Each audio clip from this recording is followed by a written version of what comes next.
دقال برز فيصل يوسف بيفدار انجمان انشمانيا كل سوريا انا كسي اندامي شاندا هفشا كردي جبو دانستاندنا لقال شامل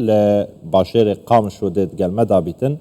برز فيصل ايوار باش تو بخيرا تجبو كردستان بيتشار جارك هاديك خوش حالا كامي قلتو بيشي كين لسر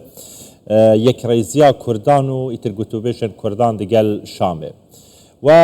كومبونك انجام دا اف کمبون جاره کدگه جید دلخوشیا کردان بو اف شوی که گشتی لروجاوای کردستانه و بحثا چکر و چه بریالتا سپاس اشترا وش تماشاوان الهجا وش كارماندي كردستان 24 يعني استخدم بيجم نجواتا ما يكمين بويا قده امرونشتن برين هاجي قلق جاري امرونشتن اللي ياده مسألة كويت هايبتي هبو اجبر پر پیدانا مسئله ریخست کرنا وی شانده کاروباری میکانیزم آوی چاوا امکار بن بریو ببن بکوی اواکی يعني مؤسساتي وقت بيجن ام چاوا مسراست كر جفاتي خويغو انها وقت بي هر هات بيرا هنا كاجما ما دوري يعني ام كاربن واجبات ابكن ام سر سكنين كاروباري ما روجيتي يعني امي تشبكن بهاف دورا شاند ارينا بي شاندا لي هاتيه ببرياركيش كونفرانسي گشتي املتي كرد لهندروي سوريا كاروباري بي شاندي قلكن يعني دانو ستاندنا بري برياغو ايرو الشامي يانجي وكيلي تري دنگي املتي كرد لهندروي سوريا دا ام سر سكنين جي او نرين هفبش كونفرانس سر سرانسري سوريا رنگو ناسنا ما سوريا ودا خوازي ملتي كرد چاوا ما گنگا شكر بهفدور فرح كرناوي اما دبونا ما يجبو دانو ستاندني بفيري وبريا شاميرا جوات گرنگياوي دور دبو لي تكازيت كم نجواتا كمين بو قال لك جوات بريويشي ما كرنا قال لك اجواء او خشبون عبله مادام تو دبيشي افنا كومبونا يكي بو نجفينا يكي بو ان لهفجفيانا يكي بو ام مهانه يام بردام دوري بهفرا كوم دبين دانو ساندونا قلت بيش عندكين باشا اف نزي چار مهن و اف شانده بيك آنية دي كونفرانسا قامشلوه دا شما هتانها هنه چوين شامه يان سدم چنه هنگ ناکوین گوتو بیجان دیگر شامه جبو وان خالان وان بندان اوین کو اف شانده لسر پیک هاتیه سپاس يعني تقازم بين مبيرات تو تماشفان الهيجا شاري مانجيشش شاري حزيراني ناف هاتن ديار كرن ايشان دي يعني افدمه تشيبو اجدمها وفرده يعني ام كارو باري خد كانوا ام لف درونن حتى تيبيني ايغو دهندروي كونفرانسي 26 نيساني دبردرا دايما تبلي كر هناك تشتي ميدي هابون تكليه ميدي تريجي هابون ما بهفدورت كرن ليش ما ام نچون الشامي اي مجالي خدا وقت بكاتك سرك جملتي كردار وقتي ما دنگي خو گاند يري وبريا شامي اما بكاتي كرديه كمين جار ام كارن تمام نرينا خل سر سوريا تمام يهبش ومسرا چاره سر کرنه کردی و اف دنگه کش بو یکیتی و خرطبونا سوريا جي اف دميني حتى انها او ريفبريال شامي جيم خابنيه گرك او جي دست پیش خريه کوي هبه برا پیک هاتك گو خود بینیت سوريا دا و ملتك رسن سر عرضي خواج خلقي سوري او جي دست بيبكن حتى انها هي اوانا برسوا منا داي بلي باشا يعني هند ناف خدا ركتينا وكشاندا بجن هفباش يعني شاندا كردي هندنا خدا ريكتينا لسر بندن وان گوتو بیجان و چاوا گوتو بیجان دیگر شامه بکن یا دو ایجی اگر زحمه نبید برسوی بدهی و مسج پیام جبو شامه شاندیه و جرا گوتیه ام آمادین ام حاضرین ام لبند آوینه جبو ام گوتو بیجان دست بی بکن بله ما يعني بنعرف خدا ابدا ما آمادنا يعني حتى يعني وقت بيجي ارينيه تفاي رنگو باري گوچاو امي برواني بكن نرينا ما تشتيما بريوينا يا كونفرانس يا ملتيما تماميا ليش بوغو اجتهادات يك شماولو يك اواكي دي نرينا ما يكا دانوستانا ما بغا وين نريني را يكا لي معلمتي ريفبريا شامي كريا اري معلمتي كريا ما غانديا وانا انه عم تخوازن وببينن حتى انها هي برسفنا هاتيا باش الشام هناك شافكاني هنا كاك فيصل هناك شافكاني هنا هناك جدر هنا نظام حتى كانت راستن اشتد برسم دبيجن كو شامي جورا غوتيا يعني بشويك مباشر غير مباشر جورا غوتيا وتي هناك مرجين هين هناك بندين هين دبي دفجي بردن بو نمونه يك جوان بابت ناوندي و ناناوندي نابد بحث بكن سوريا كناوندي هيا اف تشتا راستا يعني الشامش ورا غوتيا حتى وان مرجانه یان وان اخفتنانه جبیرنه کن ام گلوار نارونین یان پیشوازی جوی شانده ناکین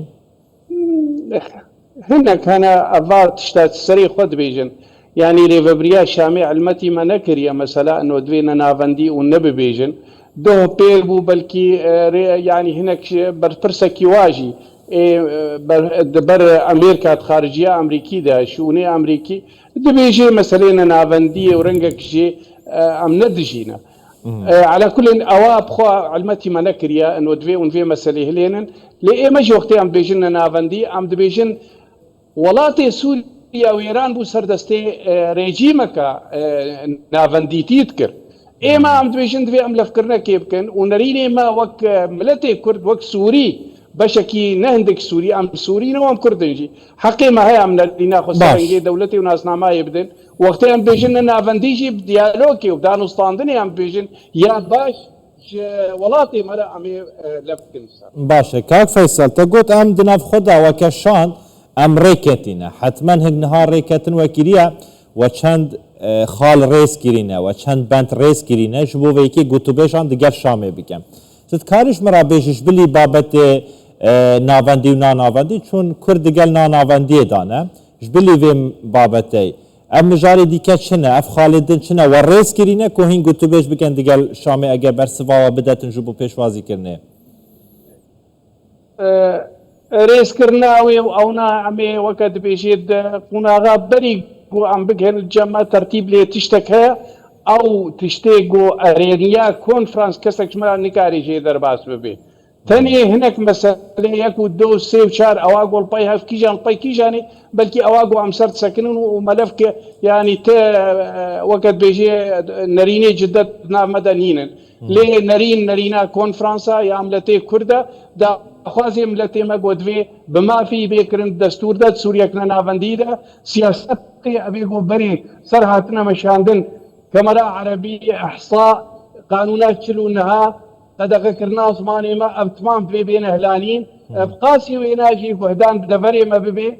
دبي بلا كرنا كش دستلاتي ومسألة ثرواتي هي تمام شي بيكرن او تمام شي ام ابات كن سر تشتي قوت كونفرنس هاتي بريا كرن او ام نافليت كن نرينا كردي هبش سر سوريا وشار سر كرنا مسألة كردي باشا بنمونا كاك فيصل هند زانن كوري كفنامه يك دنا برا مزوم عبدي واحمد شرح هيا يك جبندن وي تيك هلبونا هيزن حسد يا دقل هيزن وزارتا برگريا سوريا يا سوريانو لسر في بابته هن وكا كرد وكا شاندا كردي وچاوا گوتو بيش گرينه هن چاوا پشتوانيا ويكي ديكن هن وكا شاندا كردي دقل ويكينه كو تماميا هيزن حسد تفلی وزارت برگیری ببن هزا حسده بیت حل کرن تشتک نمینه بناوه هزا حسده ايما ام وكن جمنان اجتماعي كردي هر وقت ام بيرنا چار سريا تشتيقو دندروي سوريا دا سوريا كنو ابا بي دولتك نو ابا بي دولتا بري دولتا بعث بو دولتا بشار الاسد بو ايرو ام دبيجن دولتك بيكاتي كرد دروز علوي عرب سريان اشوري تمام تو شريكي بن او دولتاكو جرانتي هبي قوم كوي بيكاتي تمام دناف دستاده نچن هنجي امبيرنا يعني سوريا كيك نرين وتمام ام جو ام كاربن شريكي هف نعم ام هرن البرسا هناك ديتري هسه شيب ويد وقتك كده دجيتيا داعش وقتك يقو داعش باش نفرج عرضي سوري خستي دزتيقوا ايرو جي شريكيها بنديانا في دولتينا هسه دي ايرو عرب سريان كرد دنابو هذا انا ابقاتي يجي اولى فكرناكو هسه دي بريز احمد الشرع ركري يكش تشتي قد نافر جهاتي في شارع سريع كشبرس كريكا كديرة بيكرن اواقو شاندا كردي معني بي لأما مسألة ايرو خلقي سوري تمام هر يكي بأواكي نفسروا طفتوني بشارع سريع سياسي باشا تمام شركة سوريا بن لشكري غير لشكري ام تمام نغايتي هي لشكري فلان تايبت بها ايدي تري تايبت قاسي قلت تمام فيها شركه دولتها سوريه باشه کاک فیصل اف تگود زیاترش دو مهن شاندا مهاتیه پیکانی لی حتی نهاوا چکون بند دیگر شامی نکینه یعنی جی شامی آماده خو نشانه ده جو پیشوازی کرن شاندا و لی دو ولاتن زلهز سوریه دهنه یک امریکا یک فرانسایه و هر دو جی به اشکرا پیشگیری دادن دانستاندن دنابرا کردان و شامی ده یعنی بجن قامش و شامی ده نرین آوان دو ولاتانه چیه؟ دببن ولاتن گرانتیکار دنابرا ودا یعنی پشتوانیا راستیه دکن پشتوانیا کردان دکن یا نه؟ والله او هر کسی او هر آلیه گوتن پیشگیری چه کرنا کنفرانس کردیه کلوست کردی و شانده کردی بن يعني حتى شاندري امريكي الكونفرنس حاضروا قاسي يناجي وندنجي فرنسيات كن شوا بيجيريت كن امولو دبينن حتى انها ندانا فاجبوي بيجيريت كن ليه وجزان يعني بيشاتي قد اندري سوريا عدد شيد من جيم خابيه حتى انها تقابل اواكي قد هر جيجي حتى انها بوزيتيف هاتبي ابيتنينا ام وقت بشك سوري ام وقت كرجي ام دبينن ارتشتي قد بن السويدا بريويل الساحل مثلا كنيسة مارلياس جهدي تري جهم خابنية ام دبيجن ابري فبريا نوجي دوی کار بیل خود باشه کاک فیصل تمام کاک فیصل اگر کرتی برسوام بده دمیم نمایا لی پشتی اف ایرشن لسر درزیان هات نکرن لساحل سوریا هات علویان هات نکرن مترسیا ایرش کا برفره لسر کردان جی هيا جبلی دو سه روزه کام بریان ها ایرش هاتو بو کرن یعنی ایرش کا برفره هيا یوان چاکدار یوان هزن سوریا داز جبو سر روشاوای کردستانی اگر سوریا بهردو نبی ما فی فکرات کار نبی گرانتی یک بریارات دو پنج چهار رحوی نه جیب جی کرن شعبیریا سوریا نبی آریکاریا خلک سوری نبی هر تشتیر اف مسئله بی اگر سر کردا یا غیری کردا ام هیویت کن لگه درجه ام هیویت کن او کسین اف دولتی و امر و بریا افاگو ایرو الشامی پشتی شورش نگهنه به درجه گو هرگاول جه کی خوین بیار شاندن و کشتن چه ببی زور باشه برز فیصل یوسف پیفدار انجمن انشمانی کل سوریا و اندام شاندا حبشا کردی جبو دانستاندن لگل شامل باشر اقام شد گلمه دا با گله که سپاسین هر هبن